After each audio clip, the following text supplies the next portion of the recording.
Hello everyone.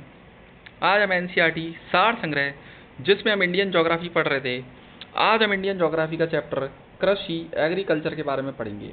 तो इस chapter के सबसे पहले हम वन लाइनर को स्टार्ट करते हैं।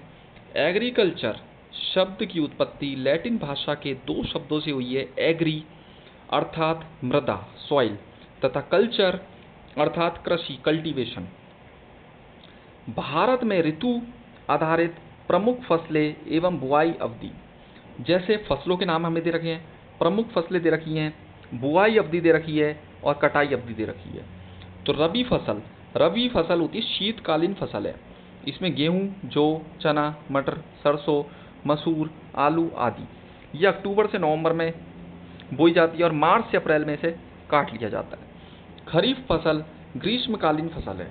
इसमें चावल, बाजरा, ज्वार, मक्का, तिल, मूंगफली, उड़द, कपास, रागी, सोयाबीन आदि जून जुलाई में बोई जाती है और अक्टूबर नवंबर में काट ली जाती है। जायद फसल शीत एवं ग्रीष्म के मध्य तरबूज, खरबूज, ककड़ी, खीरा, भिंडी, विभिन्न प्रकार की सब्जियां खेती है।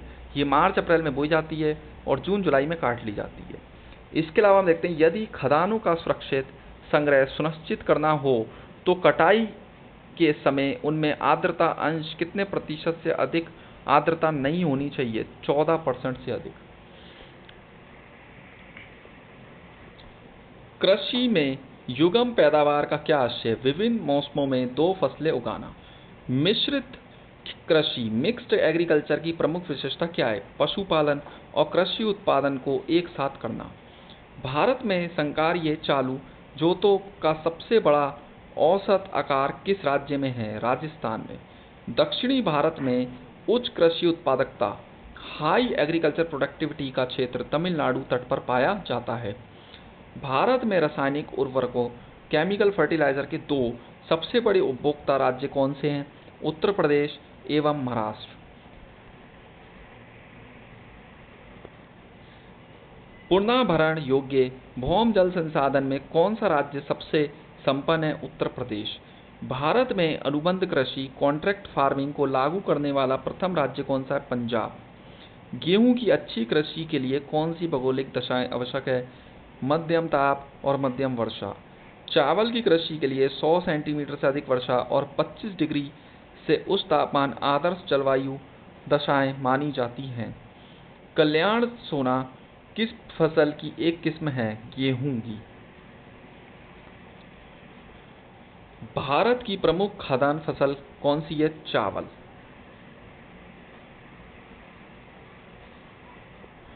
भारत के सर्वाधिक क्षेत्र पर किस फसल की कृषि होती है? धान की, चावल की। मक्का मुख्यतः खरीफ की फसल है, परंतु इसकी खेती वर्ष भर खरीफ, रबी तथा जायद तीनों फसल ऋतुओं में डैश की जा सकती है।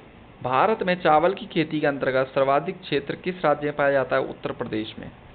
भारत के किस क्षेत्र को चावल का कटोरा बाउल ऑफ राइस भी कहा जाता है? कृष्णा गोदावरी डेल्टा क्षेत्र। जया, पद्मा, पूसा, सुगंधा 5, जमुना, कृष्णा किस फसल की उन्नत किस्में हैं? धान की। ग्रीन गोल्ड किसकी किस्म है? चाय की। धान की फसल में किस जीव का प्रयोग जैव उर्वरक के रूप में किया जाता है? नील हरित शैवाल। मध्य प्रदेश के किस जिले को कपास की खेती के कारण सफेद सोने का क्षेत्र भी कहा जाता है? खरगोन जिला।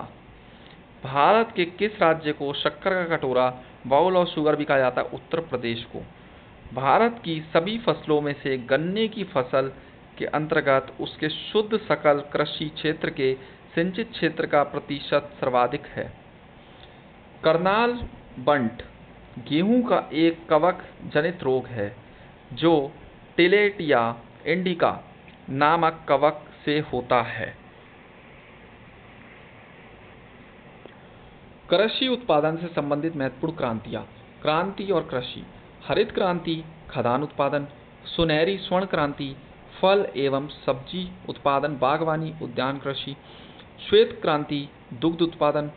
कृष्ण काली क्रांति खनिज तेल पेट्रोलियम के क्षेत्र में आत्मनिर्भरता।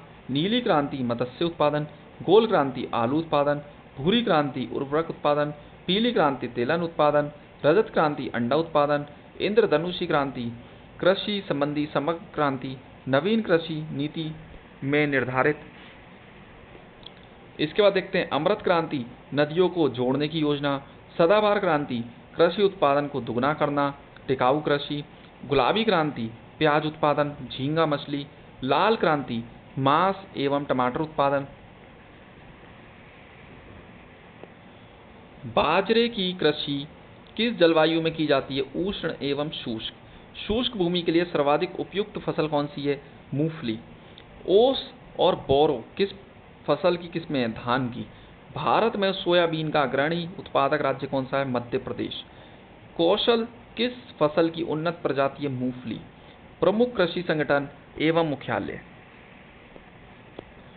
कृषि संगठन और मुख्यालय, भारतीय दलहन अनुसंधान संस्थान कानपुर, समेकित कीट प्रबंधन राष्ट्रीय केंद्र नई दिल्ली, अंतर्राष्ट्रीय चावल अनुसंधान संस्थान मनीला, अर्ध शुष्क क्षेत्र हेतु अंतर्राष्ट्रीय फसल अनुसंधान संस्थान हैदराबाद, सूखे क्षेत्रों में अंतर्राष्ट्रीय कृषि अनुसंधान केंद्र अलेप्पो, राष्ट्रीय कृषि और ग्रामीण विकास बैंक मुंबई, अंतर्राष्ट्रीय मक्का और गेहूं वृद्धि केंद्र मैक्सिको।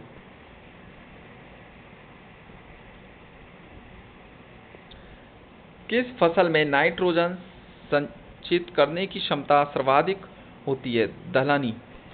इसके बाद दलहनी फसलों हेतु कोबाल्ट आवश्यक है तथा कोबाल्ट राइजोबियम जीवाणु हेतु नाइट्रोजन स्थिरीकरण के लिए आवश्यक तत्व है। भारत में 3/4 से अधिक कच्चा रेशम किन राज्यों से प्राप्त होता है? कर्नाटक एवं Andhra Pradesh. Norman Ernest Borlaug, जिन्हें हरित क्रांति का जनक कहा जाता है, किस देश से संबंधित है? संयुक्त राज्य अमेरिका से। हरित क्रांति से क्या अभिप्राय है? उच्च उत्पादकता वाले बीजों का प्रयोग कर उत्पादन बढ़ाना। हरित क्रांति का सर्वाधिक लाभ किस फसल के उत्पादन एवं उत्पादकता दोनों से हुआ है? गेहूं की। हरित क्रांति में किस फसल का सर्वाधिक उत्पादन किया गया है? मैक्सिकन गेहूं का। सर्वाधिक विदेशी मुद्रा किस नकदी फसल के निर्यात से प्राप्त होती है? चाय से। लाल विगलन रेड रॉट किस फसल का रोग है? गन्ना का। मूंगा रेशम का उत्पादन संपूर्ण विश्व में केवल भारत के असम में किया जाता है।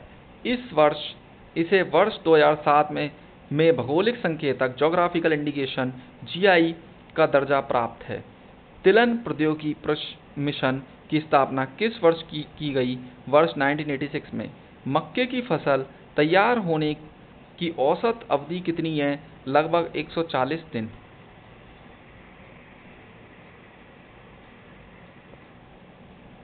अब हमें दे रखे हैं प्रमुख कृषि संगठन एवं मुख्यालय, ठीक है, और प्रमुख यहाँ पे भी दे रखे हैं प्रमुख कृषि संगठन एवं उनके मुख्यालय। तो सबसे पहले हम कृषि संगठन देखेंगे और मुख्यालय देखेंगे। भारतीय दलहन अनुसंधान संस्थान कानपुर में, समेकित कीट प्रबंधन राष्ट्रीय केंद्र नई दिल्ली में, अंतर्राष्ट्रीय चावल अनुसंधान संस्थान मनीला में, अर्ध शुष्क क्षेत्रों हेतु अंतर्राष्ट्रीय फसल अनुसंधान संस्थान हैदराबाद में, सूखे क्षेत्रों में अंतर्राष्ट्रीय कृषि अनुसंधान केंद्र अलेप्पो में है, राष्ट्रीय कृषि और ग्रामीण विकास बैंक मुंबई में है, अंतर्राष्ट्रीय मक्का और गेहूं वृद्धि केंद्र मैक्सिको में है। इसके अलावा कॉफ़ी बोर्ड बेंगलुरु कर्नाटक में है, रबर बोर्ड कोटायम केरल में है, चाय बोर्ड कोलकाता पश्चिम बंगाल में, तंबाकू बोर्ड गुंटूर आंध्र प्रदेश में, मसाला बोर्ड कोची केरल में, राष्ट्रीय मांस व पोल्ट्री बोर्ड नई दिल्ली में है, भारतीय अंगूर प्रसंस्करण बोर्ड पुणे महाराष्ट्र में है। दक्षिण भारत में चाय की खेती पश्चिमी घाट की नीलगिरी तथा इलायची की पहाड़ियों के निचले ढालों पर की जाती है। तो आज के लिए इतना ही, और इस चैप्टर का जो बचा हुआ जो पोर्शन है वो हम अपनी नेक्स्ट क्लास में कंप्लीट करेंगे। तो थैंक यू सो मच।